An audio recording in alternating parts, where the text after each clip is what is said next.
Rafa, un gusto saludarte esta noche. De verdad es un placer nuevamente integrarme a estos proyectos tan necesarios que debieran ser incólumes siempre. Gracias. Mi querido hermano Joel Alejandro Gutiérrez Flores, amigazo del corazón y querido hermano masón, de verdad te agradezco mucho tus palabras y que nos acompañes en esta emisión. Ya es la 12 de la quinta época de nuestras charlas entretenidas y aquí seguimos, mi querido Joel. Queridos amigos del auditorio, en anteriores emisiones de nuestras charlas entretenidas hemos platicado, pues, entre muchos otros apasionantes temas, acerca de la existencia de Dios.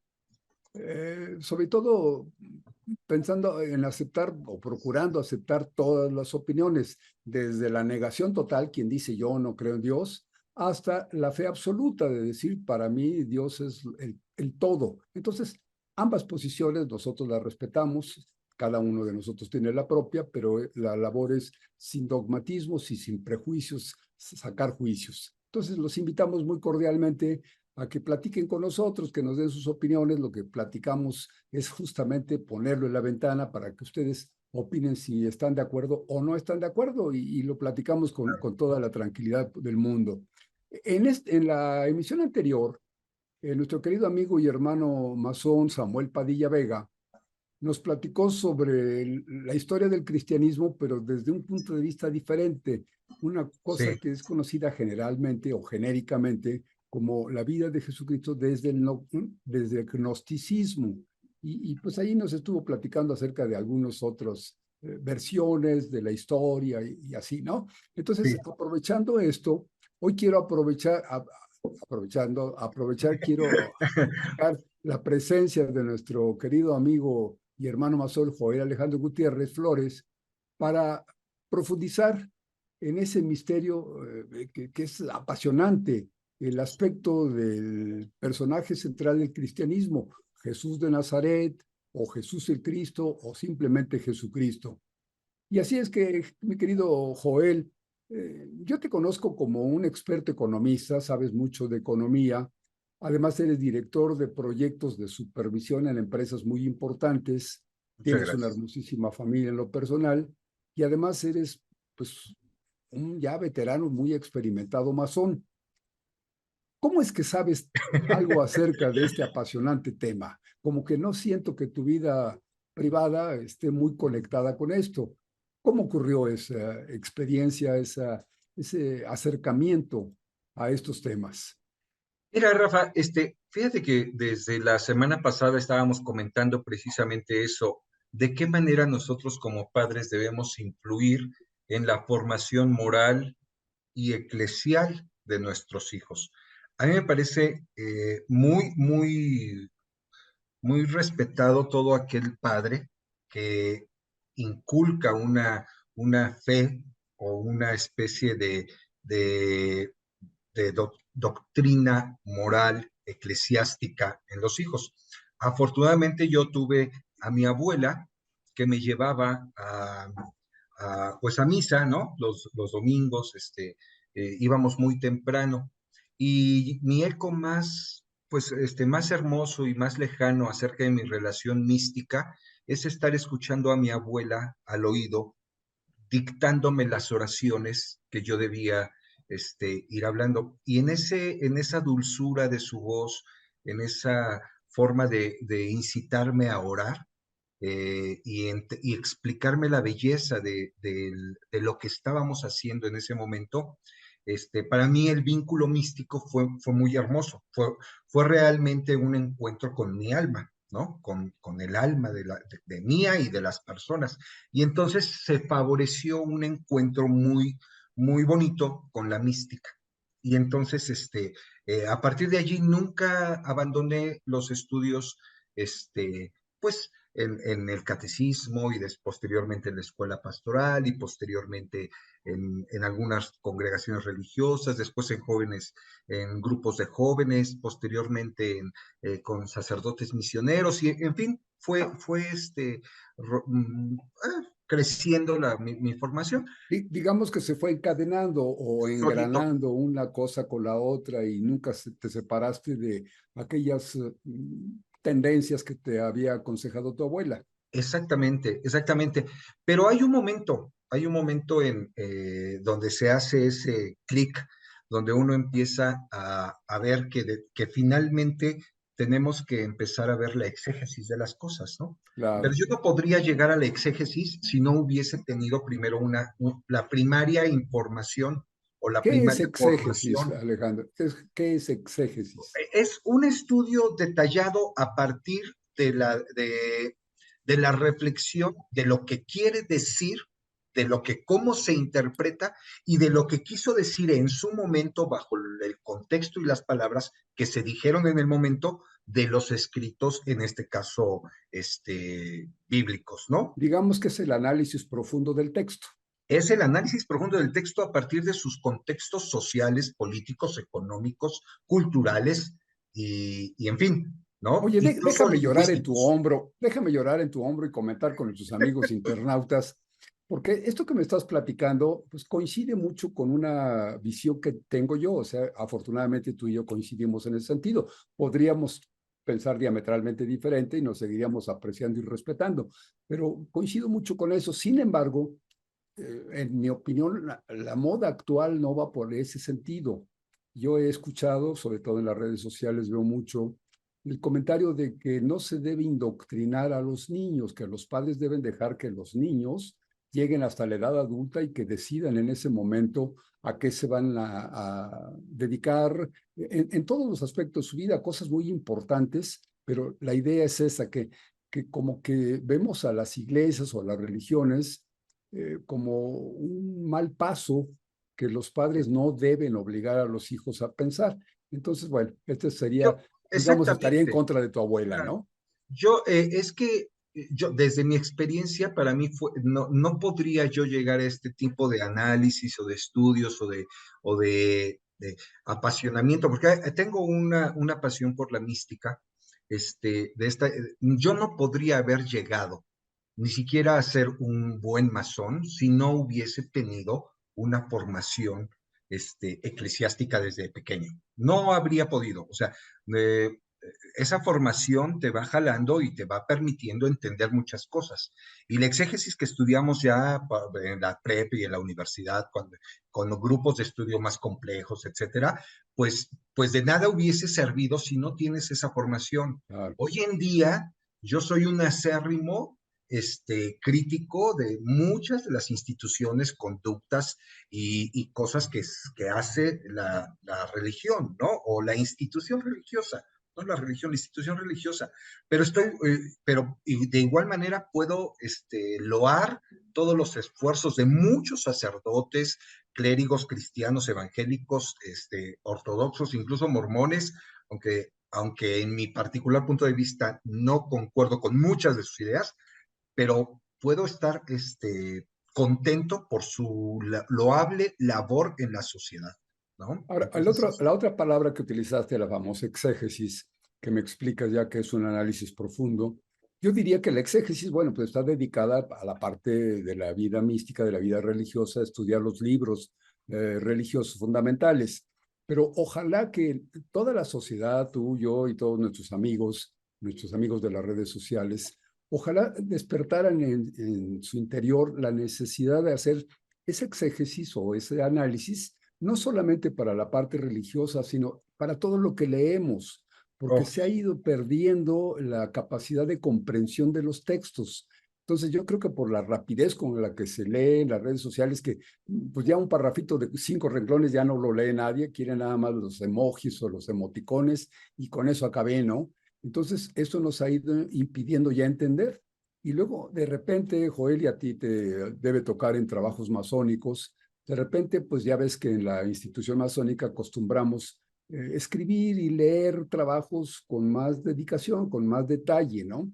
No nada más venir a echarte el rollo verbal, sino que pensarle un poquito, razonarlo, sí. y practicamos la redacción y practicamos la comunión de ideas y muchas cosas.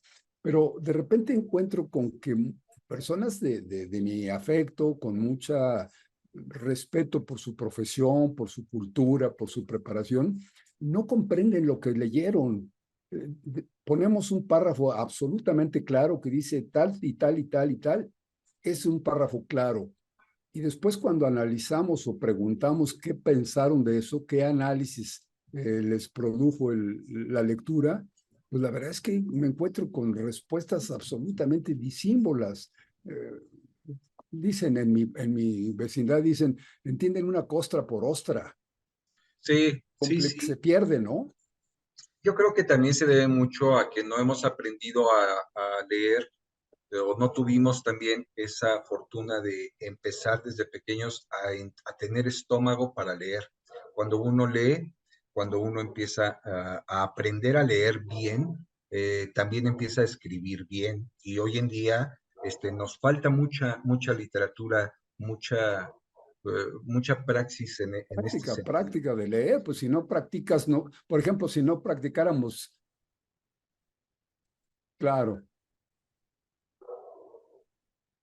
Sí, como que se cortó la comunicación, pero sí, sí, todo es efectivamente. así. Alguien que canta o alguien que baila o alguien que corre o alguien que practica box, si no lo practica, no va a lograr jamás llegar a ser, pues digamos, efectivo en ese sentido. Déjame, si me permites, Joel, vamos a saludar a nuestros amigos de Vamos a internet. saludar a los Mira, Georgina muchachos. Cabrera dice saludos fraternales, queridos hermanos y amigos. Tema muy interesante. ¿Verdad que sí, Gina? Y además, fíjate, pues con la presencia de Joel, nuestro querido hermano y amigo, pues esto se va a poner muy bien. Y todavía no, Ah, no hablamos del tema, Rafa, imagínate, todavía no.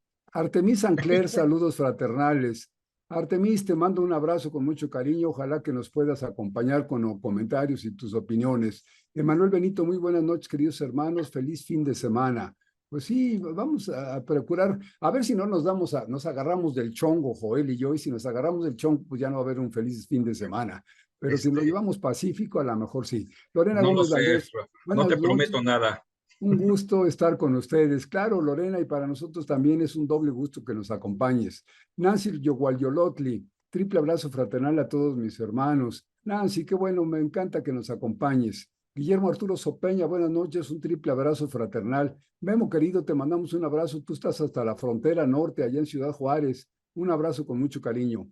Luis Francisco Subieta, un abrazo fraternal, mis queridos hermanos. Luis Francisco, postamos el abrazo fraternal. Sentimientos del Sur, Rescate Guerrero, pues mi querido hermano, siempre será un buen momento de hablar de aquel místico rabí, nacido en Nazaret de Galilea, y de desmitificar su vida y su obra desde el enfoque endógeno y exógeno de su influencia espiritual. Pues sí, Samuel querido, lo que nos picaste con la semana pasada que estuvimos platicando de todo esto, y la verdad es que el tema pues da para mucho. Yo creo que Sí, podríamos tener 10 charlas entretenidas sobre el tema y no lo agotamos. Decía Joel hace un momentito, me hace reflexionar en esto. Todavía no entramos al tema y hay opiniones en el sentido que es un tema interesante. Dice Artemis Sancler, casi todo lo que nos han dicho acerca de Jesús es mentira. Se requiere regresar a escritos históricos del siglo I para acercarnos más a lo que sucedió y comprender quiénes son los grandes iniciados y quién fue uno de los más grandes cabires que han existido en nuestra historia. En ese sentido coincide mucho nuestra querida amiga Artemis Sancler, coincide mucho con lo que Samuel nos propone. Dice, hay cosas que como que todo ha sido mentira. Y bueno, pues a lo mejor tenemos que matizar un poquito esa afirmación, pero bueno, es muy bueno. Erubiel Rodríguez nos manda buen tema, saludos fraternales. Mi querido doctor Erubiel, un abrazo con todo el cariño que mereces. Fíjate que Joel y amigos, que el doctor Erubiel Rodríguez es, aparte de ser médico, un extraordinario médico profesional de la medicina excelente, es un magnífico hombre, un ser humano de excepción. Le mandamos un abrazo con todo el cariño, mis respetos y el gusto de que nos esté acompañando hoy. Mi querido Joel, te interrumpí muy bruscamente, pero es que quería saludar a nuestros amigos de no, Internet. no, qué Hay mejor. dos afirmaciones ahorita, la de nuestro querido amigo que estuvo con nosotros la semana pasada, Samuel, y de Artemis Sancler, que dicen, todo lo que se ha hablado de Jesucristo es mentira. ¿Coincidirías con una opinión así de drástica? Híjole, Rafa, fíjate que cuando me decías, ¿cómo le ponemos al banner para empezar a hablar sobre el tema? Yo te iba a poner ahí, bueno, te hice alguna recomendación que decía, a ver, Jesucristo, cabalista, cristiano, judío ortodoxo, rabí o gran iniciado, ¿no? O cristiano o gran iniciado. porque hoy en día vemos la figura de Jesucristo en todos estos matices tan increíbles, pero poco nos detenemos a entender ciertas cuestiones, incluso ontológicas de la naturaleza de Jesucristo, como para poder arriesgarnos a dar una opinión tan precisa o tan básica, ¿no? Dices tú, yo me atrevería a decir que todo lo que se ha dicho de Jesús es mentira. No, no, no, definitivamente no. Hay cosas que se dicen a partir de las exégesis. Hoy es la palabra dominguera del día. Excelente, excelente. ¿No? A partir de los diversos análisis que hacen diversas escuelas a lo largo de diversas condiciones sociales y humanas que se dan, ¿no? Yo pienso que lo que nosotros como masones debemos empezar a ver es visualizarlo desde acá afuera y empezar a desmenuzar y determinar a ver, Jesucristo como gran iniciado.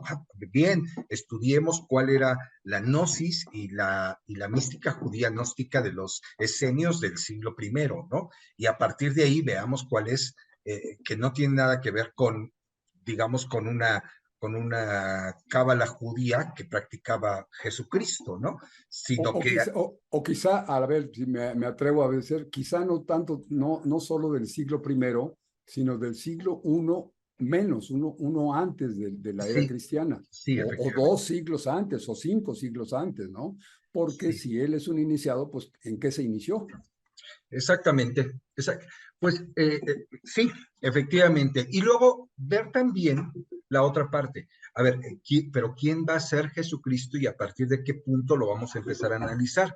Porque también Jesucristo, eh, decimos, solo es un iniciado. Un iniciado podría ser cualquiera de nosotros, pero también colocar a Jesucristo en el plano de ser la encarnación o ser el verbo de Dios, la encarnación de Dios mismo, le confiere otro tipo de naturaleza, ¿no? Es un arquetipo que empieza a jugar como un Dios mismo, ¿no? Como hijo de Dios, es Dios mismo, naturaleza divina, y entonces tocar esa parte de empezar a hablar de Jesucristo como la encarnación de Dios, te genera otro tipo de análisis, ¿no? Y entonces empezaríamos a ver el análisis, pues, digamos, cristiano teológico y empezaríamos a ver, ¿y cuál es el fin del Jesucristo cristiano teológico? ¿Cuál es el fin del Jesucristo iniciado? ¿Cuál es el fin entonces del cabalista? Porque finalmente fue un rabí cabalístico, cabalista, perdón, de los judíos. ¿Y cuál fue el fin de cada una de estas figuras específicas para poder entonces decir y aseverar o tener una opinión de decir, Jesús solo fue iniciado? Jesús solo era cabalista, Jesús solo era rabí, Jesús solo era el Cristo encarnación, en fin, ¿no? O Entonces, inclusive decir Jesús fue una gran invención. o incluso Jesús fue nada más un invento que permitió la creación de un sistema religioso determinado, ¿no? Pero bueno, esa yo sí la dudo, esa sí la dudo mucho. Ahora, en ese sentido, aquí meto mi cuchara. También creo que es una exageración, o no quisiera ya hablar de error, pero por lo menos un punto de vista discutible, cuando queremos ver a la Biblia como un libro histórico, como si vamos a leer la Biblia así como ahora ves el YouTube para sacar una lección, ¿no? Entonces vamos a ver qué pasó en aquella época, nos vamos a la Biblia y lo leemos y nos va a decir la historia cómo ocurrió. Yo creo que la Biblia hay que entenderla que pues es una producción literaria que se hizo posterior a la vida de Jesús, inclusive posterior a su muerte, con sus recuerdos. Y pues vemos lo que ocurre hasta la fecha, mi querido Alejandro y amigos, cuando hablamos de los antepasados nuestros, del abuelo, de la abuela, pues los vemos con cariño y le damos una pátina que el tiempo va cambiando. Entonces, a lo mejor mis antepasados, pues yo los admiro, los quiero mucho y los respeto y entonces hablo maravillas de ellos, pero a lo mejor no fueron tan maravillosos. Sin embargo, bueno, pues el cariño y el tiempo los va dorando en un sentido. Y también cuando hablamos de los especialmente malos, por ejemplo, quienes cometen actos de traición o que asesinan o cosa, también la pátina les va dando un dorado diferente, ¿no? Sí, Tenemos personajes aquí como Francisco Villa. Francisco Villa pasa desde un terrible villano, un asaltante de caminos, hasta un héroe nacional.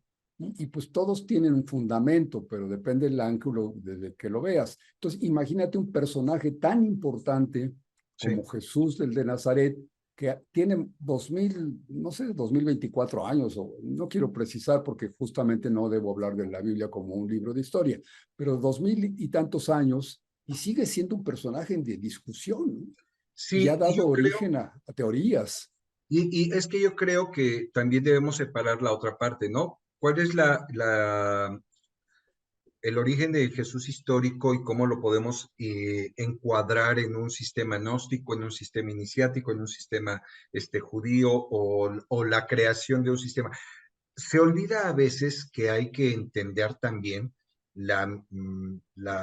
yo quiero llamarle mística, la mística ideológica de Jesucristo, la mística ideológica de Jesucristo, que se sostiene no solo en el Antiguo Testamento, ni en el Nuevo, se sostiene en una práctica generalizada de muchos textos que se escriben alrededor de Jesucristo. Y esto es importante.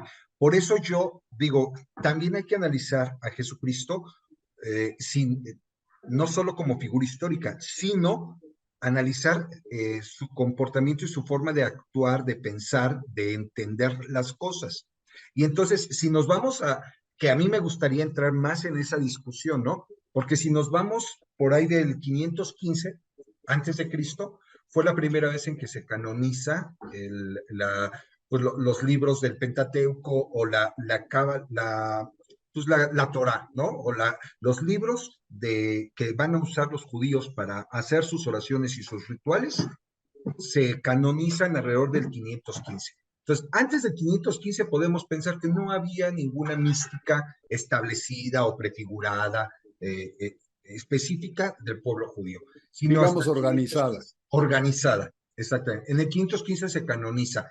Para esa época todavía el Cantar de los Cantares y el libro de Esther, creo, todavía no estaban incluidos dentro de ese canon, porque o no se escribían o les parecían pornográficos la parte del Cantar de los Cantares. No se incluyeron dentro de este canon, sino hasta por ahí del 130 se meten al canon, ¿no? Pero ese es otra historia. Déjame ampliar esto. Cuando dice se canoniza, me estás explicando que es porque entran en el canon, y el canon es ley. Entonces, Sí, cuando tenemos una simple opinión de algo, pues no es ley. Yo creo que ahorita es esto y lo otro, o que aquí en mi casa debe ocurrir no sé qué, pero cuando ya se hace ley, entonces ya se convierte en un canon. en A un eso te canon. refieres, ¿verdad? A eso me refiero.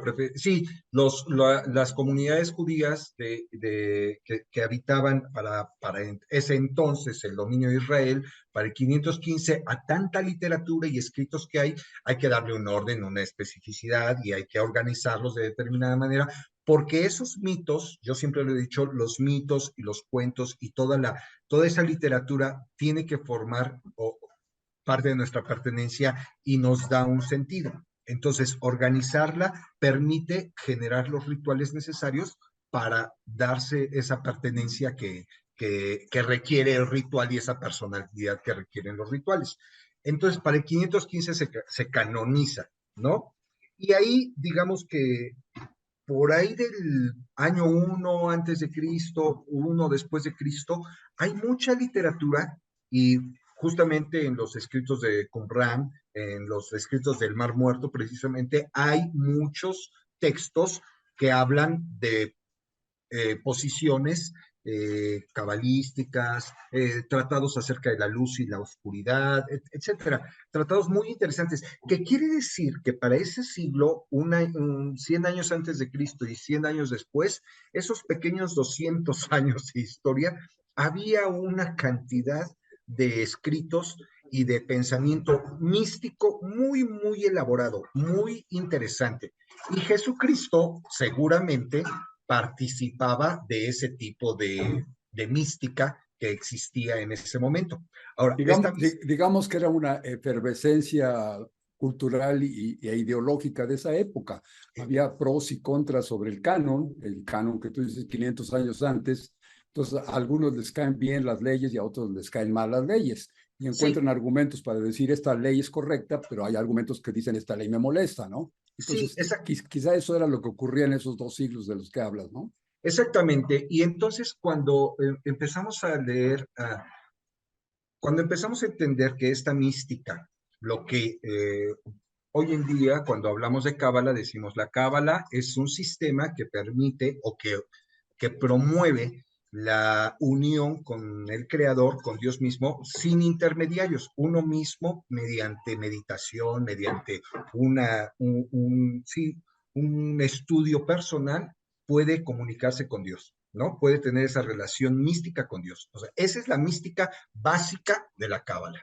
Entonces, la mística básica de esa cábala, en ese siglo, estaba permitida, bueno, se promovía ese tipo de mística. Y entonces todos estos grandes místicos que estudiaban este tipo de cábala, era justamente lo que hacían. Se separaban de la sinagoga, se iban al desierto y se volvían algo que les llamaban pues los profetas, ¿no? Y todos los profetas, si tú puedes darte cuenta, son los naví famosos, son antisistemas, ¿no? Son antisistemas. Lo primero que hace el profeta, que tiene una relación personal con Dios, independiente de la sinagoga, independiente pues, del rey incluso, ese que sale al desierto tiene una comunicación con Dios, Dios le habló, le dijo, le habló. ¿Qué es lo primero que hace? Va y demanda al rey.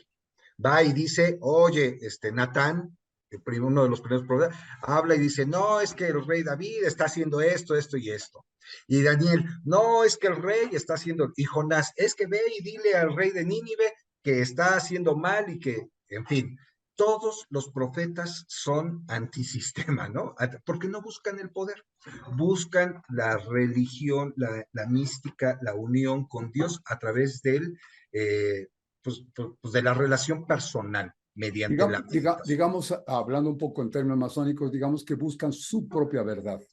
Sí, a través del estudio, a través de la contemplación, a través del exégesis, a través de mil cosas, ¿no? Y entonces, si pensamos en ese sentido, que esa es la mística judía que se está estableciendo de la gnosis de los esenios judíos en esos siglos, podemos pensar que Jesucristo pudo haber sido un estudioso de esa mística y trabajaba esa mística. Un párrafo que podríamos pensar es, si quieres orar a Dios o a tu Padre, ve y enciérrate en tu cuarto. Y ahí haz oración. No dice ve a misa todos los domingos a las 8 de la mañana, ¿verdad? O no Y dice men, ve... sí, sí, perdón. Sí. sí, No, que iba yo a agregar que menos dice adórame a mí. ajá, incluso dice, ¿quieres hablar con Dios? Vete y enciérrate en tu cuarto y ahí desarrolla una relación mística con Dios. Y eso es lo que hace. Ahora, Jesús es un antisistema. Jesús estaba en contra de la institución de su momento. Él era incluso un rabí, se le llamaba rabí, es decir, podía entrar a la sinagoga y dar clases, leer la Torá y dar las enseñanzas. Eso es Eso, muy interesante, Joel, porque el rabí, eso es importante aclararlo, el rabí no es como el sacerdote católico, el rabí es un maestro, claro, sí. no tiene atribuciones especiales divinas que te perdone y que te dé bendiciones y demás. El rabí es un experto, conocedor, estudioso de los antiguos textos y te da cursos y te explica cosas y te permite que tú las entiendas. Esa es una Sí, gran diferencia contra los sacerdotes de otras religiones. Joel, ¿me das exactamente. chance de platicar con Adelante, tus por amigos favor. internautas? Fíjate que a ver quiénes han llegado. Está Luis Luis Francisco Francisco Subiela. Subieta. Por muchísimo tiempo se le ha llamado Jesucristo Cristo, pero pocas personas saben el por qué. El Maestro Jesús se le determinó de esa manera por el estado crístico, que es un estado elevado de la conciencia del Cristo, del ser iluminado. Digamos que sí, en cierto modo, Cristo, el ungido, ¿no? El escogido de Dios, algo por el estilo. Ahorita le preguntamos a Joel. Virgilio Rodríguez, saludos a toda mi hermandad desde Calakmul, Campeche, Campeche. Calakmul. Este hombre sigue con el Tren Maya. Yo creo que el Tren Maya se está tardando por culpa de Virgilio. Vamos a echarle la culpa a Virgilio. Virgilio, querido, ya cuando nos permites estrenar toda la ruta completa del Tren Maya, Sí. además ya te necesitamos aquí en la Ciudad de México. Norberto Manuel Guerrero Cortázar, saludos cordiales del bello estado mexicano de Oaxaca. Uy, mi querido Norberto, pues imagínate en Oaxaca, es como que estar en Oaxaca es entender mucho más lo que está platicándonos Joel, porque tienes, por ejemplo, ver un atardecer en el mar, es absolutamente místico, Joel, es Y una tomando experiencia mezcal. mística. Bueno, si lo tomas ya te elevas mucho en la mística, como una botella de mezcal ya, entonces sí te haces un místico como San Juan de la Cruz. Sí. Te interrumpí por platicar con los amigos internautas y Te lo que nos estabas saltaste, te diciendo. saltaste a un invitado, Miguel Ángel Garnica Mejía, dice, grandísimo tema abordan hoy. Felicidades, muchos saludos. Este, Miguel, gracias, Miguel Garnica, por Miguel acompañarnos. Un Ángel gusto. Garnica Mejía, sí, Sí, muchas gracias. No, al contrario, pues ojalá que te guste y que nos apoyes con tus comentarios, mi querido Miguel Ángel. Qué bueno, sí. está. Perdóname, sí, sí, efectivamente me brinqué, pero bueno, ya estamos en Sí. eso. Bueno, Entonces, te interrumpí, Joel. no, finalmente lo que yo quiero establecer es que la mística hebraica judía que se canoniza después del 515 antes de Cristo y se populariza mucho en la época de Jesucristo, en el año 1, nos hace entender que Jesucristo pues era un cabalista, ¿no? Un cabalista que muchas de las enseñanzas que dice Jesucristo son perfectamente relacionables con la mística que se estaba llevando en ese momento, ¿no? Eh, para el, para el siglo XII, ya mucho tiempo después, mucho tiempo después, pues estamos hablando de ya 1300, se generan los primeros libros realmente del estudio de la Cábala, ¿no? Porque a la caída del templo, pues y estos grupos de cabalistas o de sacerdotes, pues eran perseguidos por el Imperio Romano, se les castigaba o se les reprimía, se tiene que destruir, se destruye el templo, a la caída del templo, pues empieza una diáspora y hay mucho tiempo en que los judíos tienen que salir al mundo, ¿no? Y empiezan a salir a España, unos salen a muchos lados, y por ahí del siglo XII se empieza a escribir lo que hoy en día se conoce como, no sé si el Sefer Yetzirah. El Sefer Yetzirah pues, es un libro ya que empieza a hablar ya de Cábala, pero mantienen la misma postura, que es entender o experimentar la mística a través de una relación muy personal por medio del incremento o de la elevación de la conciencia, ¿no? Y entonces, aunque esta mística se desarrolla en la oscuridad, muy oculta, ¿no? Para esta época, pues las bases finales de Jesucristo y de los hechos de los apóstoles y los posteriores escritos de Pablo, que generan ya toda una mística crística alrededor de Jesucristo, finalmente también son muy cabalistas, ¿no? No dejan de ser o de tener una praxis judía. ¿Y aquí a qué me refiero, Rafa? A veces olvidamos o creemos que los primeros cristianos eran cristianos. No. Los primeros cristianos, ¿saben qué eran? Eran judíos. Judíos que seguían conservando el sabbat, judíos que seguían preservando cierta alimentación, judíos que no comían puerco. Y estoy hablando de 100, 200, incluso 300 años posteriores a Jesucristo, los cristianos, los primeros cristianos, hoy les llamamos primeros cristianos, eran judíos y entonces permitían el acercamiento de gentiles, ¿no? A esta nueva entendimiento de la Digamos, mística. digamos una nueva interpretación de la antigua mística judía. Y yo no diría ni siquiera nueva, yo diría que les hizo tan clic esta interpretación de la mística de Jesucristo que embonaba tan perfectamente en la mística precisamente que ellos estaban buscando, porque finalmente la mística del cabalista era entender o llevar el cambio de conciencia para que el Mesías llegara. Entonces, toda la población tenía que cambiar su conciencia y entonces el Mesías podía llegar, Claro, pero es ¿no? que imagínate, yo ahorita me estoy imaginando un canon, 500 años antes de Jesús, un canon que dice el Ser Supremo dio la receta para toda la religión, inclusive hasta el candelero donde se van al candelabro, donde se ponen las velas, fue diseñado por Dios y les dijo cómo hacerlo, de qué hacerlo y demás. La caja donde debían de guardar las tablas de la ley fue dictada específicamente por Dios. Entonces, ese Dios tiene una forma, una explicación completamente diferente de la que nos proponen los libros cristianos que dicen, Jesús no hablaba de eso, Jesús no te decía tienes que hacer un candelabro de tal medida con tantas velas, Jesús hablaba de otro tipo de misticismo. Pero Sí, ahorita me queda muy interesante no olvidar los comentarios que hicieron nuestros queridos hermanos Artemis Sancler y nuestro querido hermano Samuel, cuando hablaban de que todo había sido una invención, una mentira. Y se me ocurre algo de lo que está ocurriendo, de lo que está sucediendo en esta época, en la que yo tradicionalmente he sabido que 3 por 2 son 6. Y así me la llevo, yo lo explico a los demás, y si tengo que enseñar aritmética a alguien, le digo que 3 por 2 son 6. Pero llega de pronto alguien con una especie como de teoría moderna, novedosa, y dice, no, espérense, 3 por 2 no es 6. La NASA y los japoneses y los alemanes dicen que 3 por 2 son 7. Y entonces ocurre un fenómeno interesantísimo, Joel. La gran mayoría de las personas que escuchan una nueva teoría, sin algo muy novedoso, le creen más a lo nuevo que a lo anterior y no sí. se ponen ni siquiera a, digamos, experimentar y buscar las tablas y decir, a ver, 3 veces 2 van a ser 6 o no, sino que se van por la modernidad, por lo novedoso, por la nueva teoría. Ocurre con las medicinas, ocurre con la comida. De pronto, sabes que toda tu infancia has sabido que se deben comer huevos y salir al sol, y de pronto la nueva teoría dice que los niños ni se asoleen ni coman huevos. Entonces, todo esto de pronto es la novedad y esto causa un rompimiento con las viejas teorías. Quizá eso mismo ocurrió en aquel primer siglo después de Jesús y Sin después duda. cuando el concilio de Nicea y todas estas cosas, ¿no? Pero yo decía, aquí voy a lo de lo cierto o no cierto.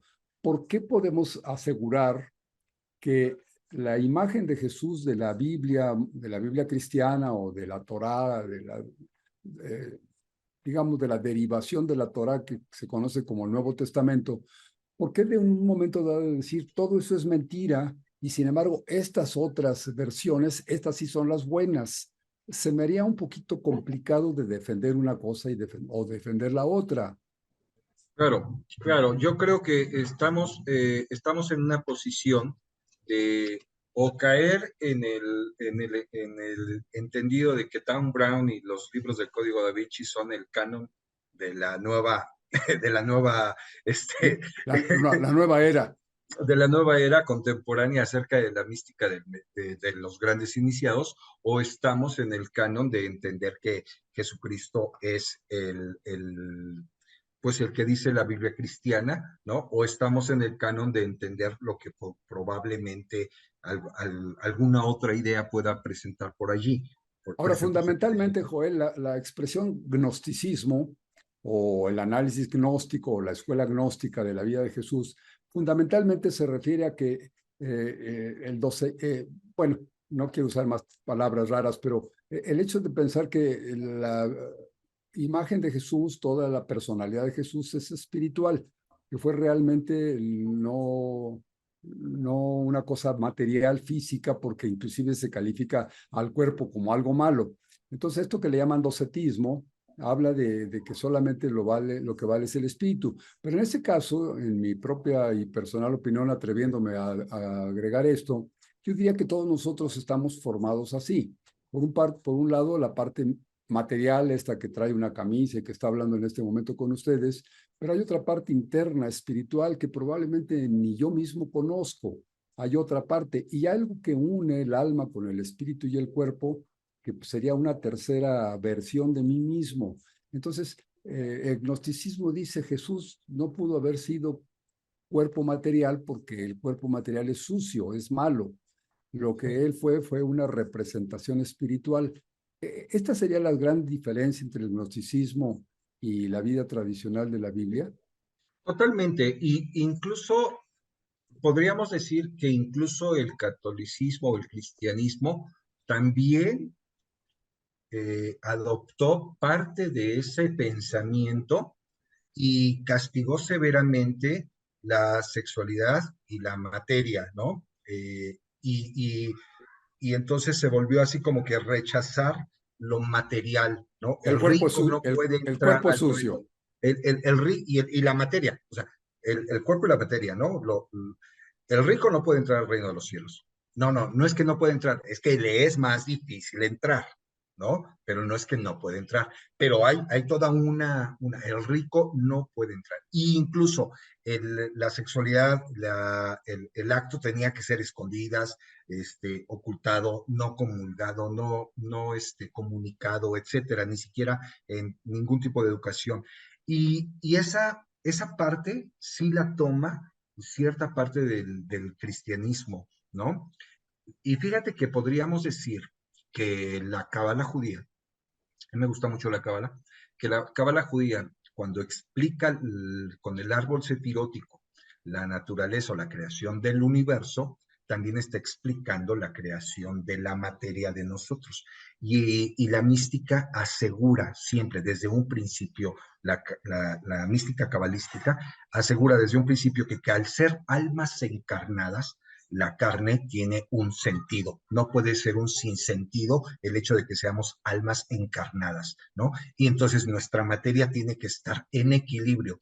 Por eso el árbol sefilótico va desde el Malhut, que es lo más material, hasta el Keter, que es la emanación más espiritual, pasando por varios tipos de equilibrios que tiene que lograr el ser humano para precisamente elevar la conciencia. ¿Y qué es la conciencia? Estar consciente tanto de tu materia como de tu alma espiritual.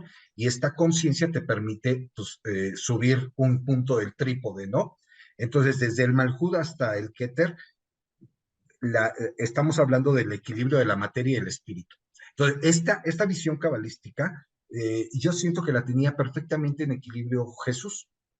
O sea, la tenía en un equilibrio perfecto. No podía negar esa parte de la materia.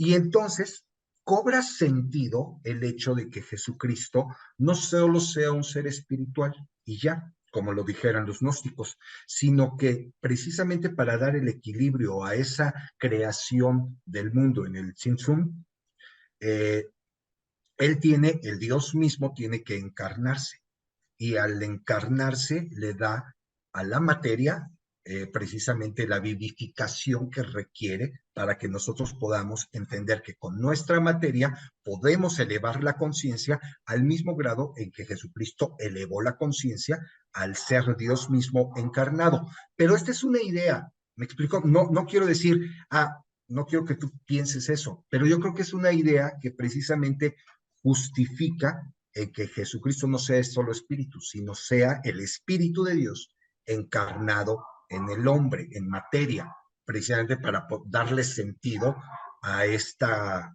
idea cabalística que hasta hoy en día ha prevalecido, ¿no? Y Porque, además a mí me acerca la posibilidad de comprender o de por lo menos sentir más propio, más explicable esa naturaleza divina de Jesús. claro, claro, al mismo tiempo, porque a Jesucristo habría que verlo de dos formas, ¿no? Todo lo que dice Jesucristo lo tiene que decir como hombre y lo tendría que entonces decir como Dios. Entonces, todo lo que dice él no podría tener ningún tipo de contradicción. Todo, cuando dice él en la cruz, tengo sed, tiene sed como hombre, pero al ser Dios también tiene sed como Dios. Y entonces habría que hacer un estudio exegético muy profundo acerca de la sed de Dios y cómo ésta se manifiesta en el Espíritu Santo como agua. ¿Me explico? Hay todo un estudio teológico a partir de que Jesucristo puede decir como Dios y como hombre exactamente la misma cosa.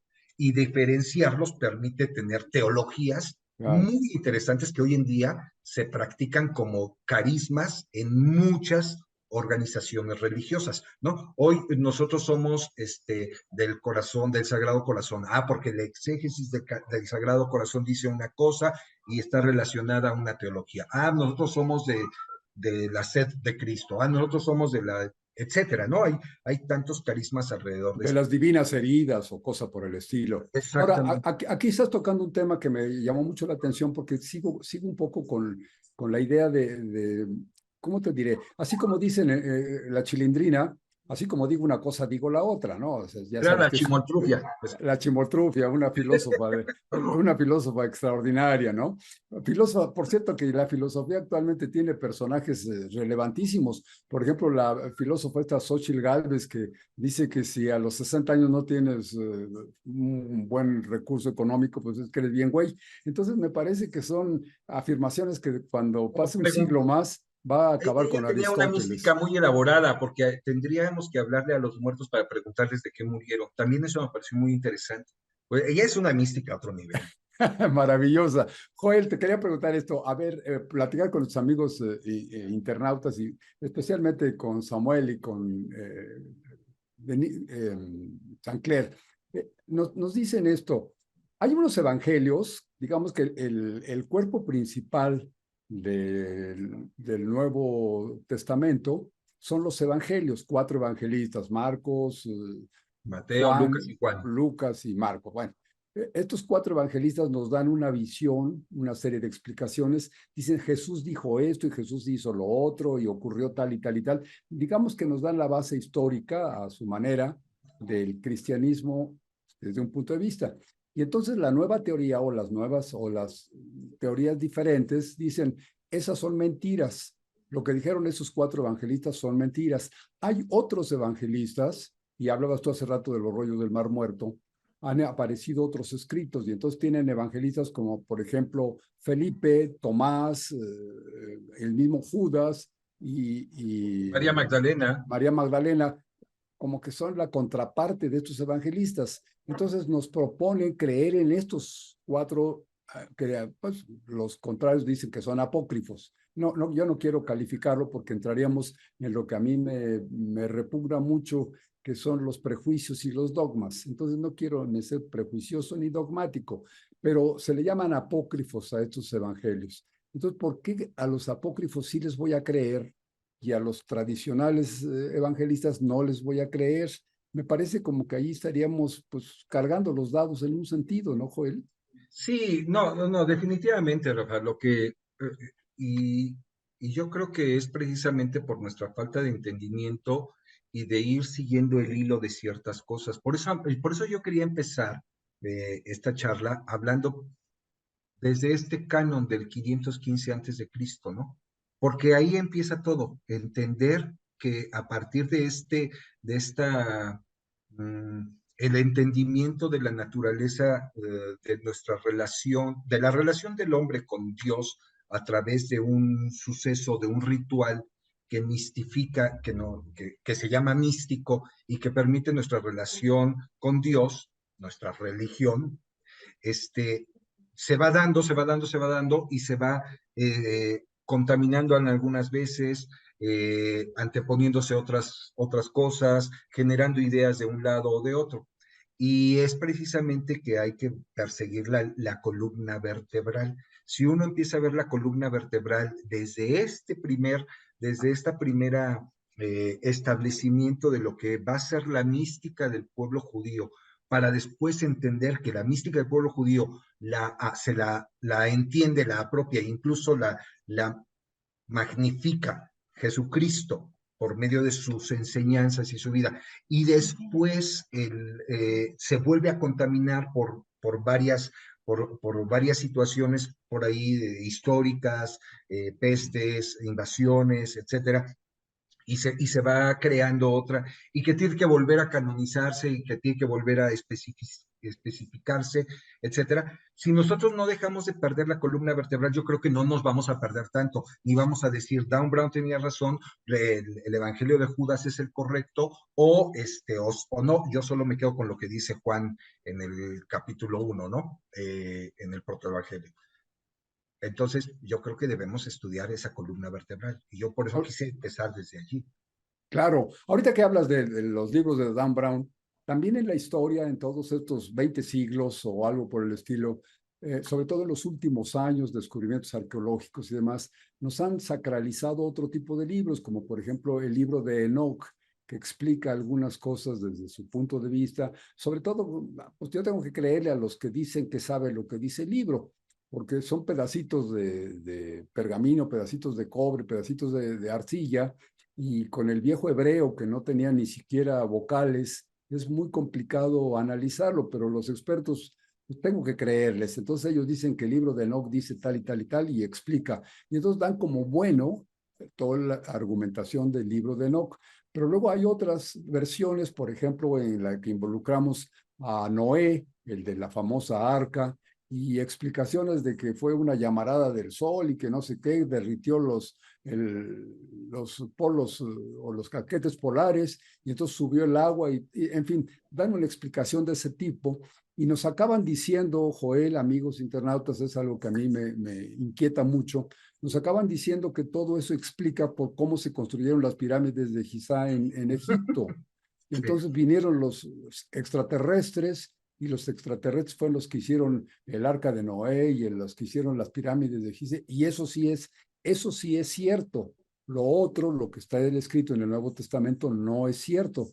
Y aquí me voy angustiando un poco porque me gusta mucho separar el aspecto de Dios, si crees o no crees en Dios, muy respetable, pero esa es la figura central, el pensamiento original. Luego eso da sí, lugar a las religiones, que puede sí, ser una u otra, la que tú quieras, pero son religiones. Y finalmente se va transformando en las iglesias, que los tres conceptos, aunque están muy emparentados, son diferentes.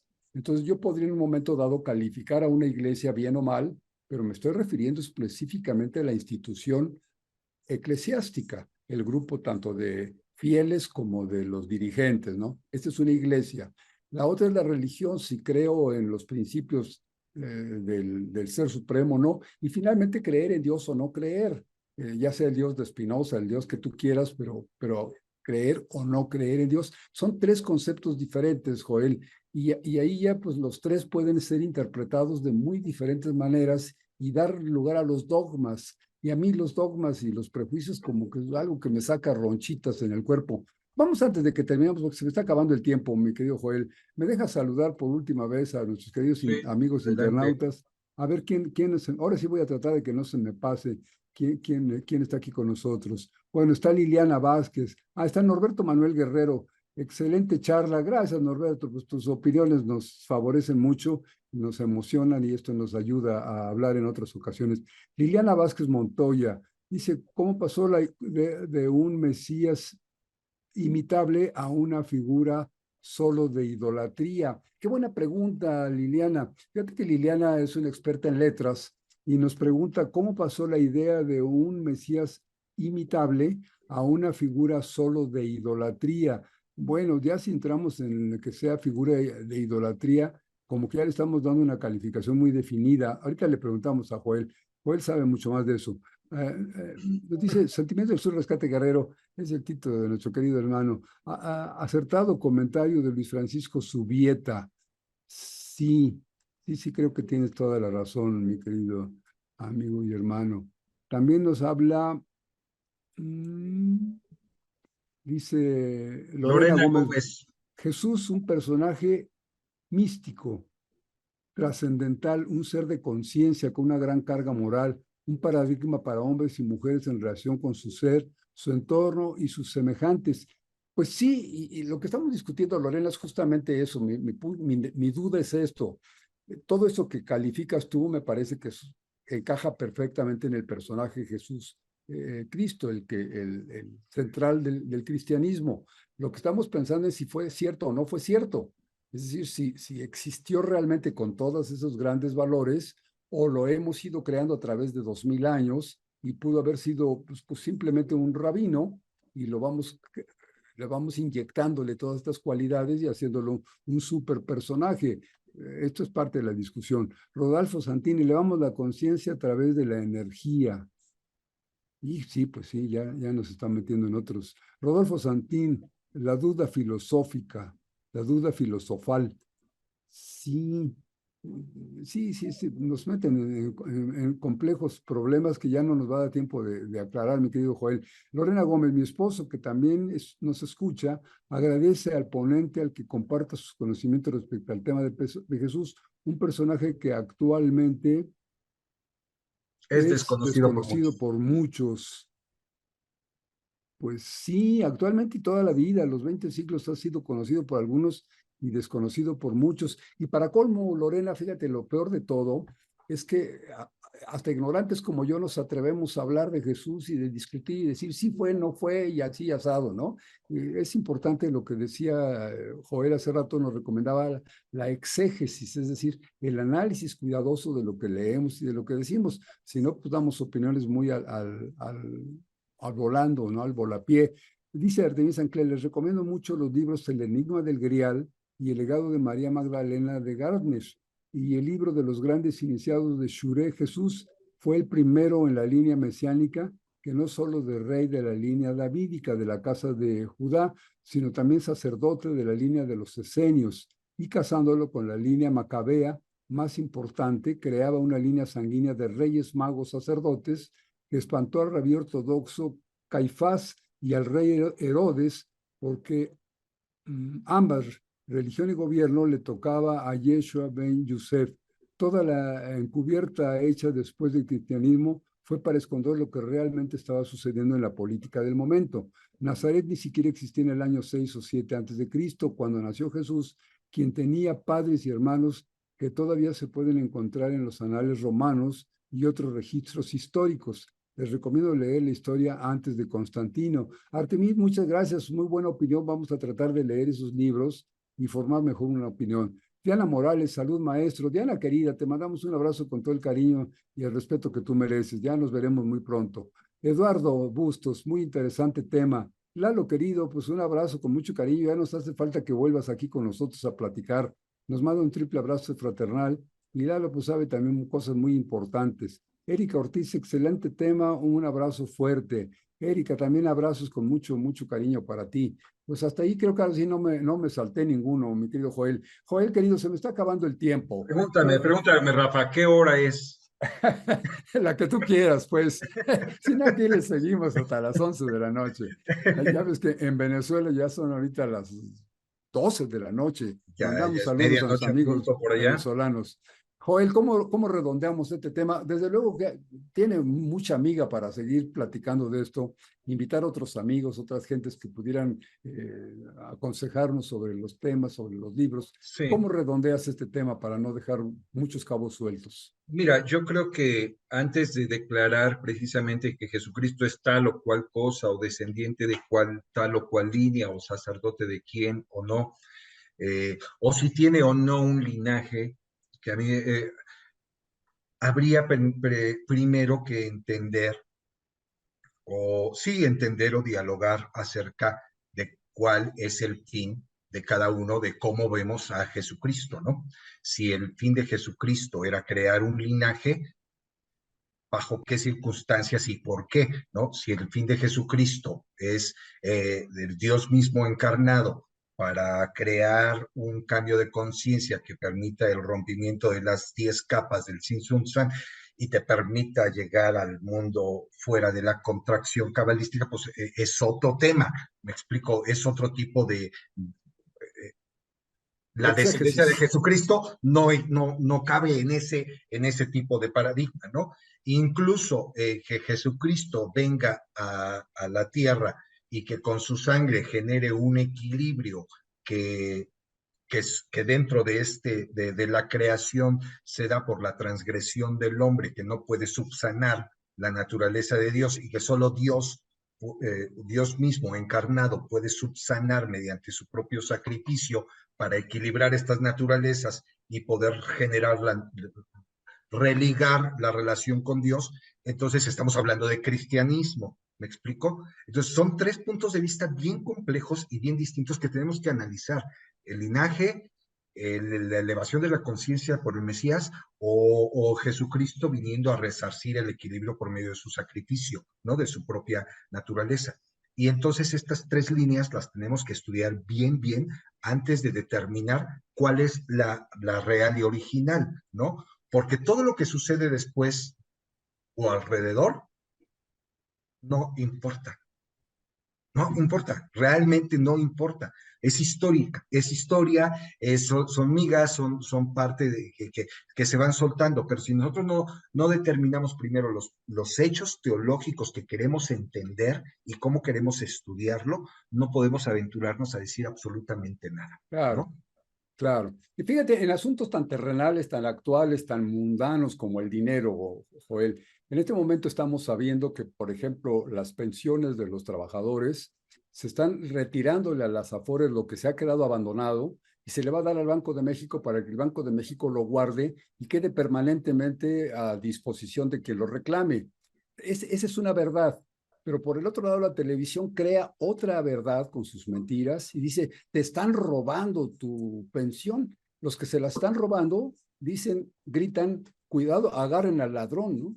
Entonces, imagínate, si en algo tan terrenal hay dos versiones completamente diferentes y hay quienes creen en una y quienes creen en la otra, pues imagínate en algo que ocurrió hace 2000 años y que además es tan trascendente como la vida espiritual de alguien muy cercano a Dios. Creo que es lógico que haya todas estas dudas. Joel, Sí, querido, yo te agradezco en el alma todo lo que nos has explicado hoy. Ojalá que nuestros amigos hayan quedado, pues, no satisfechos, sino más bien inquietos con estas preguntas, con estas respuestas, y ojalá que pudiéramos seguir ahondando en este tema, seguir platicando y hacer muchas más charlas entretenidas sobre estos temas que son, en mi opinión, fundamentales para el crecimiento humano.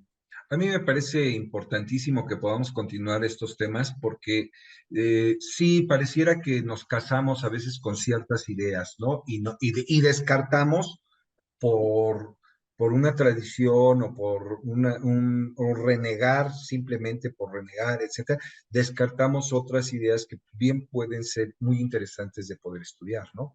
Entonces a mí antes de causarme este extrañamiento, déjame terminar con esto, Rafa. Yo creo que todos debemos tener una relación mística con con el Eterno, con el Creador. Esa Un abrazo, mi relación querido Joel. es inequívoca y tenemos que fomentarla, ¿no?